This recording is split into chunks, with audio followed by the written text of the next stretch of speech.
कृष्णा श्रीमते रामानुजाय नमः। यो नित्यम् अच्युत पदाम्बुज युग्म रुग्म व्यामोहतस्ततितराणि तृणाय मेने अस्मद्गुरोर्भगवतोऽस्य दयैक सिन्धोः रामानुजस्य चरणौ शरणं प्रपद्ये।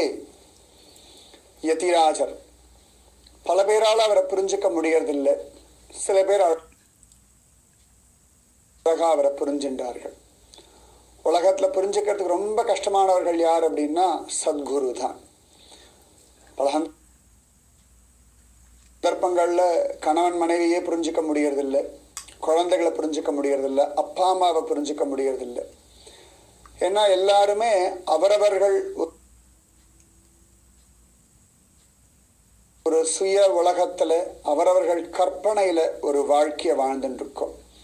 எல்லாரும் ஒன்னாதான் வாழறோம்.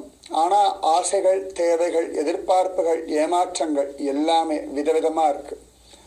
உலகத்தை பார்க்கிற முறையும் மாறுபடுறது. இதுக்கு நடுவுல பக்தி விஷயத்தை புரிஞ்சுண்டு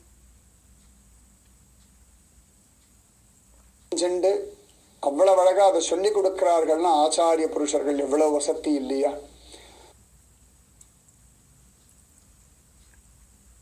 நம்ம வாழ்க்கையில் நிறைய டென்ஷன் இருக்குன்னு சொல்கிறோம், நிறைய கர்மாக்கள் இருக்குன்னு சொல்கிறோம், ஒவ்வொரு நாளும் நிறைய கமிட்மெண்ட்ஸ், ரெஸ்பான்சிபிலிட்டிஸ் எவ்வளவோ இருக்குது.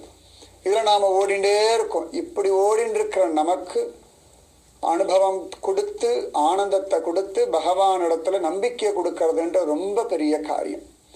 அதை ரொம்ப அழகா பண்ணவர் சுவாமி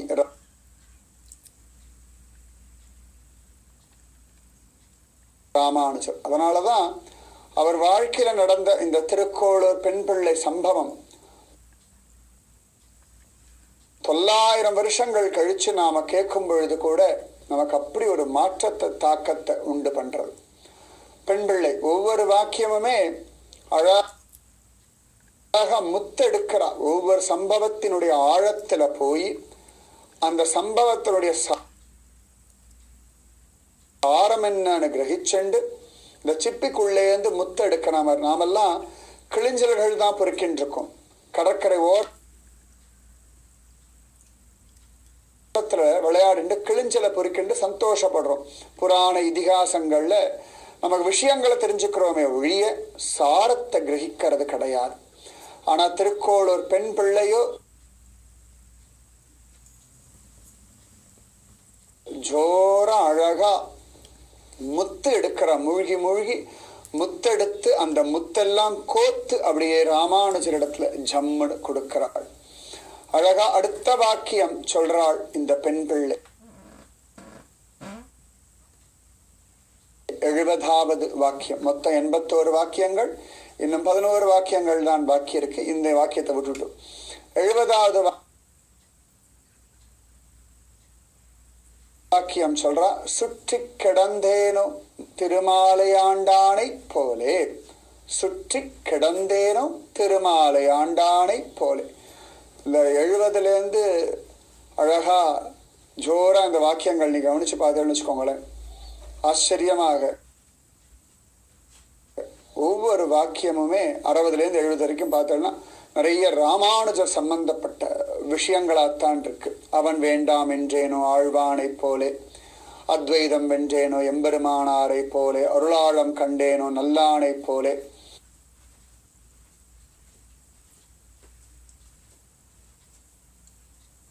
இப்படி எல்லாம் ஒவ்வொன்னா கவனிச்சுட்டு வாங்க. எல்லாமே ராமானுஜர் சம்பந்தப்பட்ட வாக்கியம். நடுவில் ஒரு சில வாக்கியம் மட்டும்தான் மாறும். அனுகூலம் சொன்னேனோ மால்யவானை போலே இப்படிதான். அப்புறமா ஆளவந்தார் விஷயம் வந்துடுறது. அனந்தபுரம் புக்கேனோ ஆளவந்தாரை போலே, ஆரியனை பிரிந்தேனோ தேவாரி ஆண்டானை போலே, திரும்பி பார்த்த கடலோசை என்றேனோ பெரிய நம்பிகை போலே, கல்வனிவன் என்றேனோ லோக குருவை போலே. நான் கரெக்டா இந்த 60லேருந்து 70 ஆர்டரா சொல்லலை, நீங்க ஞாபகம் வச்சுண்டு நீங்க சொல்லி பார்க்கணும். அதுக்காக மாத்தி மாத்தி மாத்தி நான் சொல்லிட்டு இருக்கேன். 70வது வாக்கியம், சுற்றி கிடந்தேனோ திருமாலை ஆண்டானை போலே. சுவாமி ராமானுஜர் ரொம்ப ஆச்சரியமான ஒரு ஆச்சாரியன். அவருடைய அழகான ஆச்சாரியர்கள்னு பார்த்தா 5 ஆச்சாரியர்கள் உண்டு. ஸ்ரீ பெரிய நம்பிகள், ஸ்ரீ திருக்கோஷ்டியோர் நம்பி, ஸ்ரீ திருமாலை ஆண்டான், ஸ்ரீ பெரிய திருமலை நம்பிகள், ஸ்ரீ திருவரங்க பெருமாளரையர்னு 5 ஆச்சாரியர்கள் ராமானுஜருக்கு வழி காட்டினார்கள். இவர்களை காட்டிலும் பெரிய ஆச்சாரியன் தான் ஆளவந்தார் பரமாச்சாரியர். அவர்தான் ரொம்ப அழகா தன்னுடைய அந்திம காலம் நெருங்கிடுத்துன்னு தெரிஞ்ச உடனேயே தன்னுடைய அந்த 5 சிஷ்யர்கள், இப்ப சொன்ன இல்லையா, பெரிய நம்பிகள், பெரிய திருமலை நம்பிகள், திருக்கோஷ்டியோர் நம்பி, திருவரங்க பெருமாளரையர், திருமாலை ஆண்டான், இப்படி 5 பேரிடத்திலையும்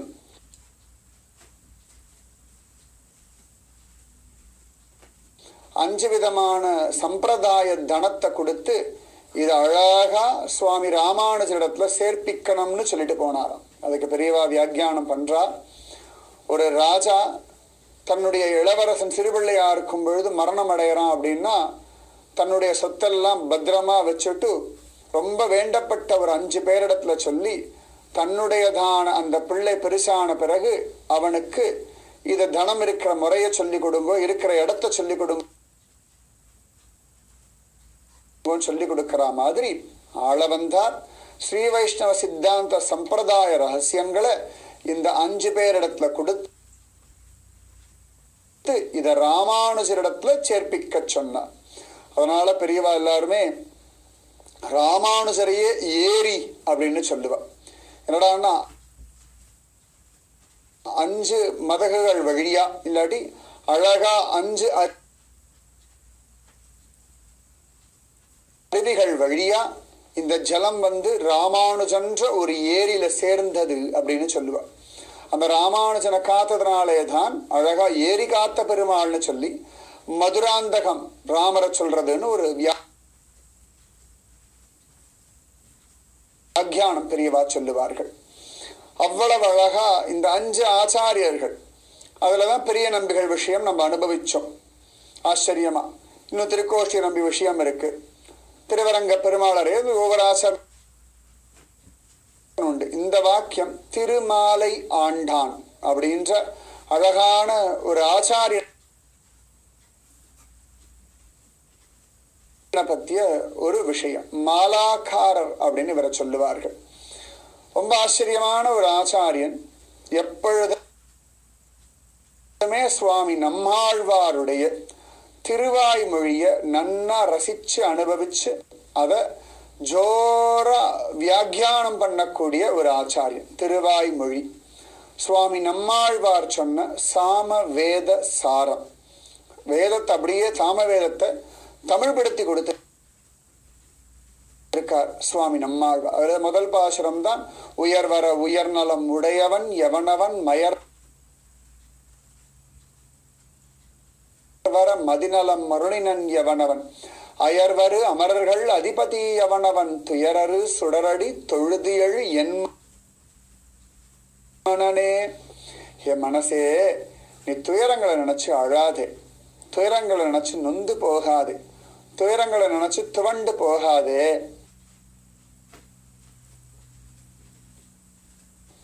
உன்னுடைய எல்லா துக்கங்களையும் அறுத்து அழிச்சு போடக்கூடிய ஒரு திருவடி பகவானுக்கு உண்டு. அப்படிப்பட்ட பகவான் திருவடியில கொண்டு போய் மனசை போடு. துயரரு சுடரடி தொழுது எழு. அழகா அவனுடைய திருவடியை சேவிச்சுடு, போதும் எல்லாம் மாறிடும்ன்ற. நிறைய பாசுரங்கள் ரொம்ப அழகா இருக்கு திருவாய்மொழி. எல்லா பாசுரங்களும் அழகுதான். ஸ்ரீரங்கநாதனை பத்தி இருக்கு, திருக்குறுங்குடி நம்பிய பத்தி இருக்கு. எல்லா பாசுரங்களையும் அழகா ஆளவந்தார் சொல்ல சொல்ல சொல்ல சொல்ல கேட்டு அனுபவிச்சவர் திருமாலை ஆண்டான். இந்த திருமாலை ஆண்டான் இடத்திலே தான் இந்த திருவாய்மொழி விஷயத்தை ராமானுஜருக்கு சொல்லி கொடுக்கணும்னு ஆளவந்தார் நியமிச்சிருக்கார். இந்த விஷயத்தை அழகா திருக்கோஷ்டியூர் நம்பி ராமானுஜர்கிட்ட சொல்லி, அப்பா முதல்ல ராமானுஜர் திருக்கோஷ்டியூர் நம்பி இடத்துலதான் மந்திர ரகசியங்கள்லாம் உபதேசம் வாங்கிக்கிறார். அது திருப்பி சொல்ல போறோம் நம்ம, அடுத்த வாக்கியத்துல வந்துடும்.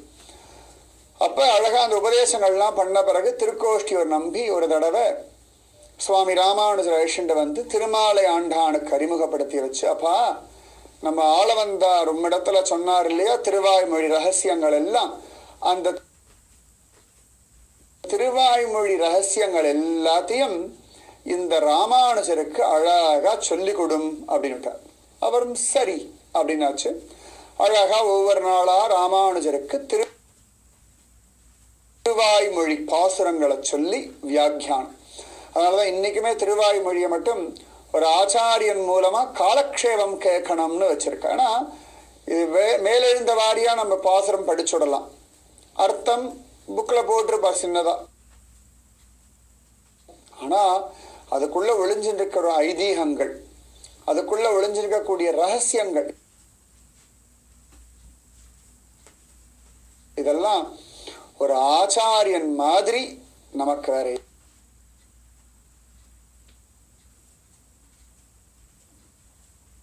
யாராலையுமே சொல்லித்தர முடியாது.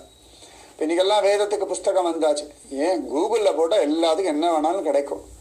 இந்த கூகுளில் படிச்சுட்டோம்னா திருவாய்மொழி புரிஞ்சிருமான்னா, நேரடியாக ஒரு ஆச்சாரிடத்தில் கேட்கணும்.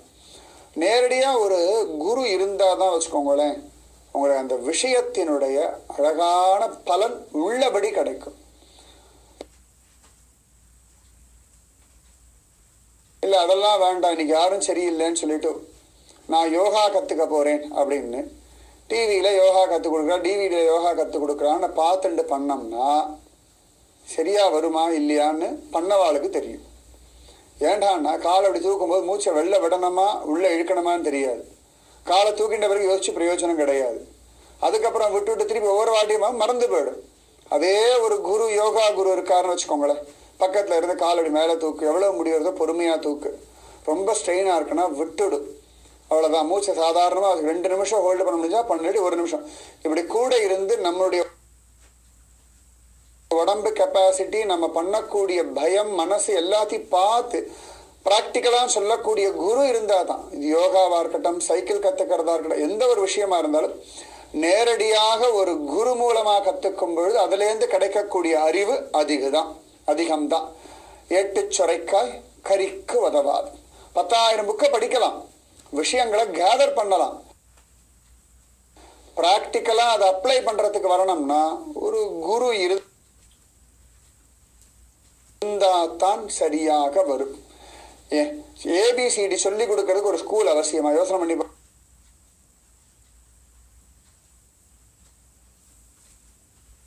பாருங்க. அப்பா அம்மாவுக்கு தெரியாதா? இதெல்லாம் அந்த காலத்தை படிச்சவாதானே. எதுக்கு 50,000 60,000 ஃபீஸை கட்டி கொண்டு போய் ஒரு எல்கேஜி ஸ்கூல்ல ஏன் சேர்த்து விடுறான்னா, அதை டீச்சர் சொல்லி கொடுக்குற முறையில தான் அது ஏபிசிடி கற்றுக்கும். நாம சொல்லி கொடுக்கலாம், ஆனாலும் இந்த ஸ்கூல்ல படிக்கிறா போல ஒரு பிள்ளைக்கு வீட்டில் சொல்லி கொடுக்க முடியாது. அப்போ திருவாய்மொழின்றது பரமாத்மா சம்பந்தப்பட்ட ரகசியம். அதனால ஒரு ஆச்சாரியன் மூலமா காலக்ஷேபம், அந்த விஷயம் தெரிஞ்ச அதிகாரிகள் மூலமா கேட்கும் பொழுது கொட்டி கிடக்கு. அதுவும் திருவாய்மொழிக்கெல்லாம் அவ்வளவு அழகான வியாக்கியானங்கள், அதுல நிறைய சம்பவங்கள் எல்லாம் சொல்லி இது போல அது போல. திருப்பாவையே பார்த்தோம்னா பெரியவாச்சான பிள்ளை அழகா வியாக்கியானம் எழுதியிருக்கார்.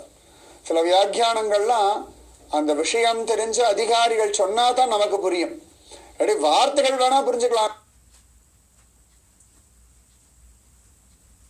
அந்த ரகசியங்கள் ஐதீகங்கள்லாம் புரிஞ்சுக்கவே முடியாது. திருவாய்மொழி ரொம்ப அழகு. அப்ப அழகா இந்த திருமாலை ஆண்டான் இடத்துல நித்தியம் சுவாமி ராமானுஜர் போய் இந்த திருவாய்மொழியை கத்துக்கிறார். சுவாமி ராமானுஜர் அப்ப சன்னியாசி, திருமாலை ஆண்டான் சன்னியாசி கிடையாது. ஆனா ராமானுஜர் சன்னியாசி. சன்னியாசிக்கு நித்தியம் நிறைய கர்மாக்கள் உண்டு.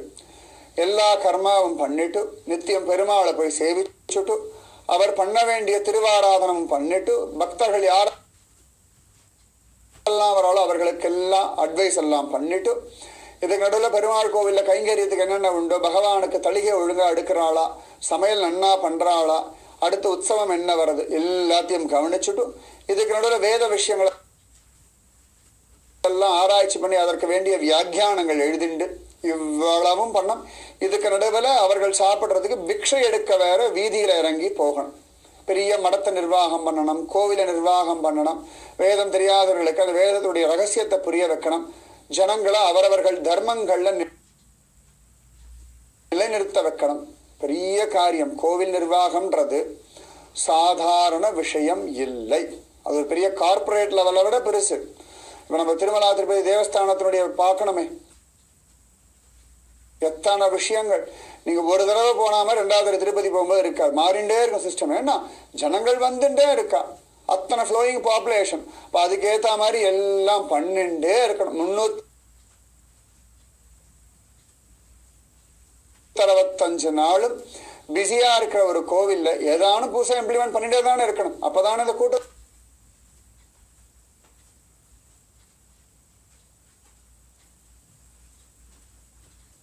சமாளிக்கணும். நிறைய விஷயங்கள் இருக்கு. ஏதோ நம்ம சொல்லலாம்,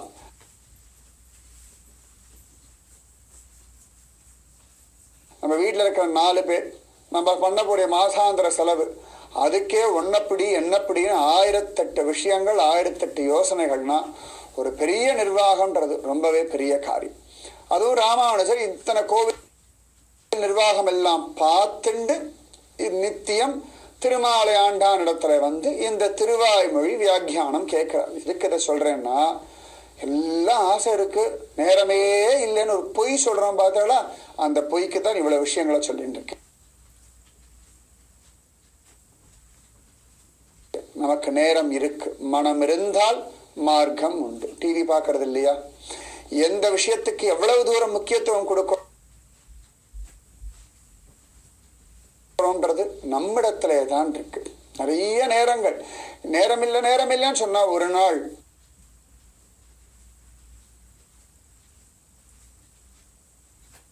இந்த சரீரத்துக்கு நேரம் இல்லாம கிளம்பி போயிடுவோம். அதுக்கப்புறம் என்ன பண்ண முடியும்? தாபம் வேணும், தவிப்பு வேணும். எத்தனையோ பேர், பெரியவாச்சான் பிள்ளையுடைய ஒரு சிஷ்யர், அவருக்கு ஒன்றும் பெரிய படிப்பறிவே கிடையாது. வாதிகேசரி அழகிய மணவாளஜியர்னு அவரை சொல்லுவார், வாதிகேசரிஜியர்னு சொல்லுவார். அவர் வந்து ஒரு சிதியில பசங்கள்லாம் படிக்கும் பொழுது கேட்கிறாரு, பசங்களா ரொம்ப அழகா சொல்றேடா, என்னடா படிக்கிறேள் அப்படின்னு விட்டா. அந்த படிச்ச பசங்கள்லாம் கொஞ்சம் திமிரா அவருக்கு தெரியாதுன்னு சொல்லிட்டு நாங்கெல்லாம் முசல கிசலயம் வாசிக்கிறோம்னுட்டா. அவர் நினைச்சாரா, முசல கிசலயம் பேரே நல்லா இருக்கேன்னு போய் தன் ஆச்சாரியன் பெரியவாச்சான் பிள்ளையின் இடத்துல போய் சொன்னான். அவர் சொன்னார், அப்பா உன்னை பரிகாசம் பண்றாடா, உன்னை பார்த்து உலக்கை கொழுந்துன்னு சொல்றான்னு. உன்ன நான் படிப்பறிவு இல்லாதவன் ஆசையாதானே கேட்டேன், என்னை பரிகாசம் பண்ணிட்டார்களா? எனக்கு தெரியாது, நான் உங்க காலில் விடுறேன், எனக்கு நீங்க படிப்பறிவு சொல்லி கொடுங்க. அவர் கேட்க, உனக்கு வயசாயிடுது அதனால பரவாயில்ல, எனக்கு ஆசை இருக்கு. அதுக்கப்புறமா பெரியவாச்சான் பிள்ளை அவருக்கு ஆனாவண்ணா எழுத்த ஆரம்பிச்சு சொல்லி கொடுத்து நன்னா படிச்சு சம்ஸ்கிருதம் எல்லாம் தெரிஞ்சுண்டு பின்னாடி அதே அந்த ஜியர் முசல கிசலயம்ன்ற பெயர்லேயே ஒரு கிரந்தம் எழுதினார். வைராக்கியம், மனசு கத்துக்கணும்ன்ற தாபம் வேணும். ஸ்லோகம் தெரிஞ்சுக்கணும், பாசுரம் தெரிஞ்சுக்கணும், நல்ல விஷயங்கள் தெரிஞ்சுக்கிறதுக்கு நேரம் காலம் வயசெல்லாம் முக்கியமே. நிறைய நேரம் இருக்கு, நிறைய நேரம் இருக்கு. இல்லாட்டி என்ன பண்ண போறோம்? திரும்ப சாப்பிட போறோம், தூங்க போறோம், வேலைக்கு போக போறோம், பணம் சம்பாதிக்க போறோம்.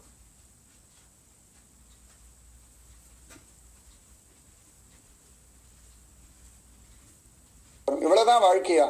உயர்த்தி கொள்றது, நம்மை நாமே உயர்த்தி கொள்வதற்காகத்தானே இந்த வாழ்க்கை. சுவாமி ராமானுஜர் எல்லா காரியங்களும் பண்ணிட்டு நித்தியம் போய் திருமாலை ஆண்டான் இடத்துல ஜம்முன்னு திருவாய்மொழி கேட்டு இருக்கார்.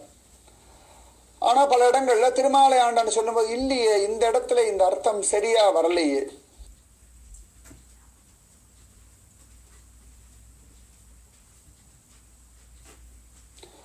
போன பாசுரத்துல ஆழ்வார் வேற மாதிரி அர்த்தம் சொல்றாரு, இந்த பாசுரத்துல டக்குன்னு அதுக்கு நேர்மாறான அர்த்தமா இருக்கு, இது எனக்கு சரிபட்டு வரலையே. இப்படி எல்லாம் ராமானுஜர் தன்னுடைய எண்ணங்களை சொல்றார்.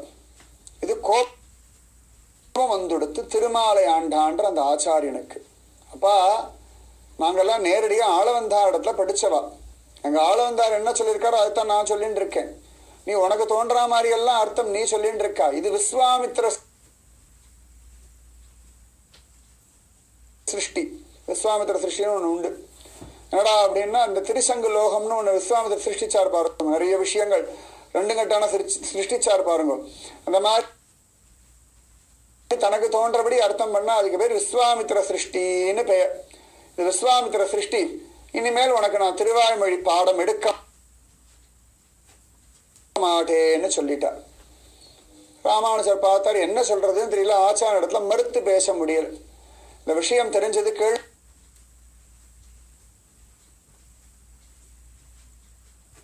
கேள்விப்பட்ட உடனே திருக்கோஷ்டியோர் நம்பி ஜோரா தேடிண்டு வந்துட்டார். வந்தவர் திருமாலை ஆண்டானுடைய இடத்துக்கு போய், என்னப்பா திருவாய்மொழி கோஷ்டி எல்லாம் நல்லா நடக்கிறதா, ராமானுஜருக்கு எல்லாம் சொல்லி கொடுக்கிறீரா அப்படி. உடனே அவர் சொன்னார், இல்ல இல்ல, அவர் பாட்டுக்கு அவருக்கு தோன்ற அர்த்தம் எல்லாம் சொல்றார். ஆசாரி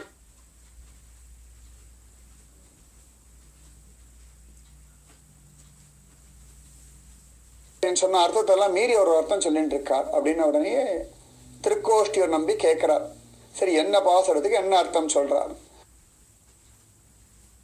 உடனே சுவாமி ராமானுஜர் சொன்ன அர்த்தத்தை எல்லாம் சொன்னார். சொன்ன உடனே திருக்கோஷ்டியோர் நம்பி சிரிச்சுட்டே சொன்னார், இந்த அர்த்தங்கள் எல்லாமே ஆளவந்தார் சொல்லி நான் கேட்டிருக்கேன். ஒண்ணு. ரெண்டாவது,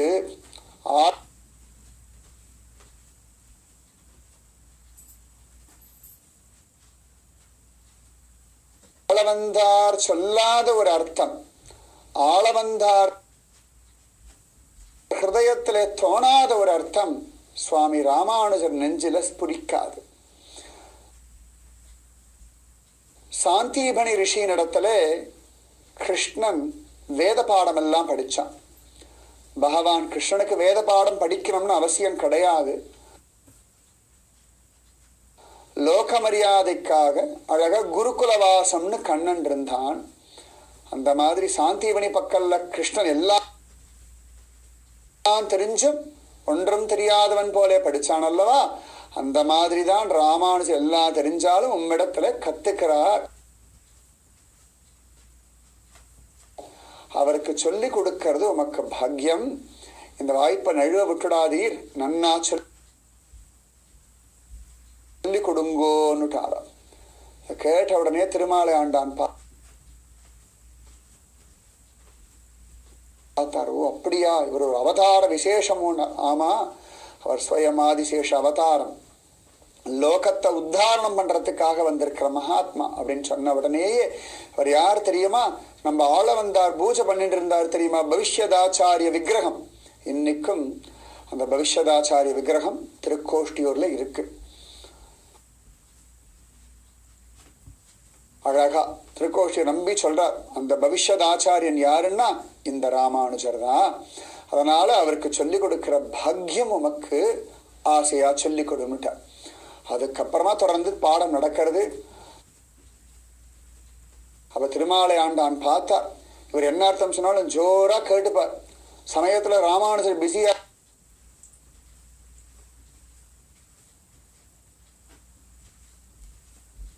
இருந்தா கூட இவர் அங்க போய் காத்திருந்து அவருக்கு விஷயத்தை சொல்லி கொடுப்பார். சில இடங்கள்ல சுவாமி ராமானுஜர் சொல்லுவார், இந்த மாதிரி அர்த்தம்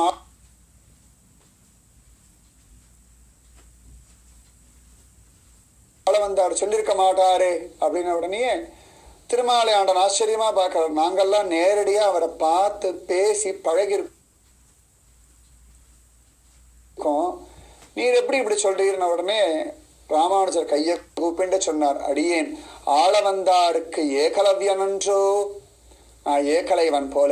எப்படி துரோணருடைய பொம்மையை வச்சுண்டு ஏகலைவன் அதை பார்த்து பார்த்து பார்த்து பார்த்து வில்வித்தையை கத்துண்டானோ, அந்த மாதிரி ஆளவந்தார தியானம் பண்ணி தியானம் பண்ணி தியானம் பண்ணி அவர் நெஞ்சில ஸ்புரிக்கிறதெல்லாம் அடியேனுக்கு ஸ்புரிக்கிறதுன்னுட்டாளாம்.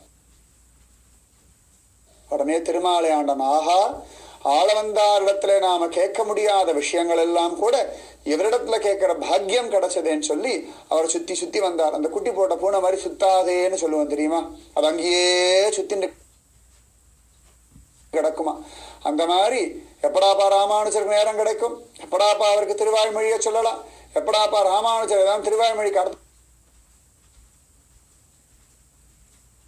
சொல்லுவார்னு அந்த ராமானுஜருடையதான வியாக்கியானத்துக்காக வாக்குக்காக சுத்தி சுத்தி சுத்தி வந்தாராம்.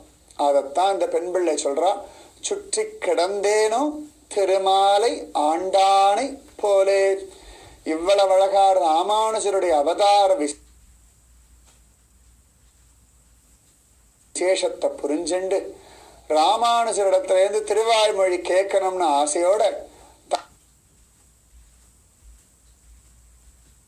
தனக்கு அவர் சிஷ்யனா இருந்தா கூட ஜோர அவரே சுத்தி சுத்தி வந்தாரே திருமாலை ஆண்டான். அடியாள் அந்த மாதிரியா சுவாமி? இல்லையே.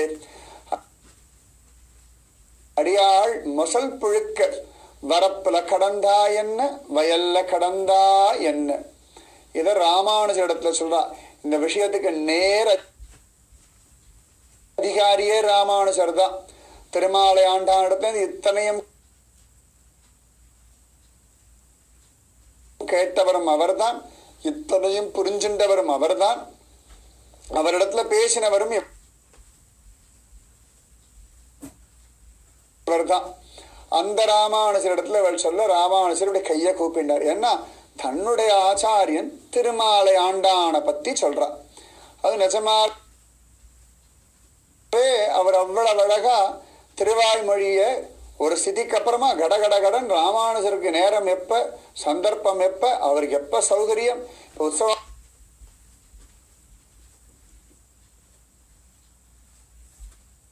இருக்கே, இந்த நேரத்துக்கு நான் வரட்டுமா, நீங்க இந்த நேரத்துக்கு கோவில் போகணுமே இப்படின்னு ராமானுஜர் சௌகரியத்தை பார்த்து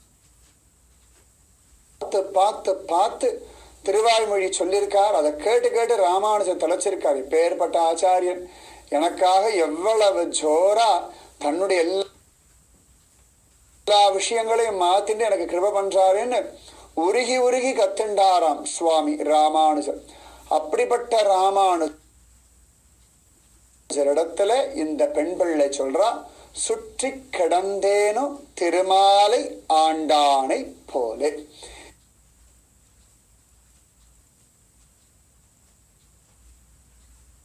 இனிமேல் யாராவது உங்ககிட்ட சுத்தி சுத்தி வந்தா இந்த வாக்கியம் ஞாபகம் வச்சுப்பள் இல்லையா?